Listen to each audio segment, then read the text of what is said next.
মন্ত্রী অরূপ বিশ্বাসের শিক্ষাগত মান নিয়ে প্রশ্ন তুললেন আরামবাগ কেন্দ্রের বিধায়ক মধুসূদন বাগ।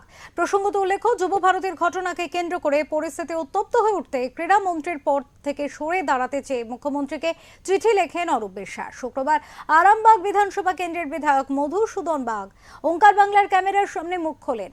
ক্রীড়ামন্ত্রী অরূপ বিশ্বাসের পদত্যাগ নিয়ে তীব্র ক্ষোভ প্রকাশ করেন। দিদিকে লেখা পদত্যাগপত্র বিষয়ে বলেন, এটা স্লিপ অফ পেন নয়, স্লিপ অফ এডুকেশন।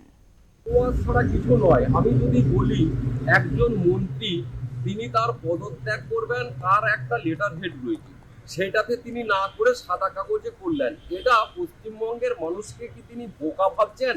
তারা শুধু বোকাই ভাবছেন না, বোকার চেয়ে আরো নিচু স্তরের যদি কোনো শব্দ থাকে সেই রকম শব্দে এরা ভাবছেন পশ্চিমবঙ্গের মানুষকে। তার এই পদত্যাগ পত্রে যে কটি বানান আমাদের নজরে এসেছে, যেগুলো ভুল হয়েছে, সেটা দাদা স্লিপ অফ পেন নয়, এটা সম্পূর্ণভাবে স্লিপ অফ এডুকেশন। এটা তিনি তার মন্ত্রকের, তিনি তার যে মন্ত্রক এতদিন ধরে তিনি চালাচ্ছেন সেই মন্ত্রকের বানান জানেন না।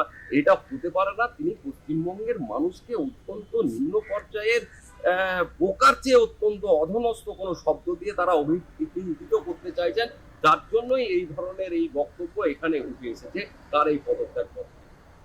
বানান ভুলটা ইচ্ছাকৃত বলছেন? এটা ইচ্ছাকৃত নয়, স্লিপ অফ পেন নয়, স্লিপ অফ এডুকেশন।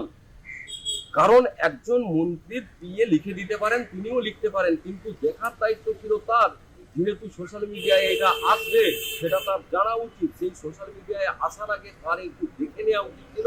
এটা আমরা তো বলছি যে এটা এরা সম্পূর্ণভাবে নাটকটা করছে, যে নাটকে মানে নাটককে তিনি ডিরেক্ট করছেন আমাদের রাজ্যের মুখ্যমন্ত্রী, তার নির্দেশনায় এটা হচ্ছে। এটা কয়েকদিনের মধ্যেই পরিষ্কার হয়ে যাবে যে প্রকৃতপক্ষে এটা নাটক। আমরা যেটা বলছি সেটাই যে সত্য, সেটা আমার কাছে কিছুদিনের মধ্যে পরিষ্কার হয়ে যাবে।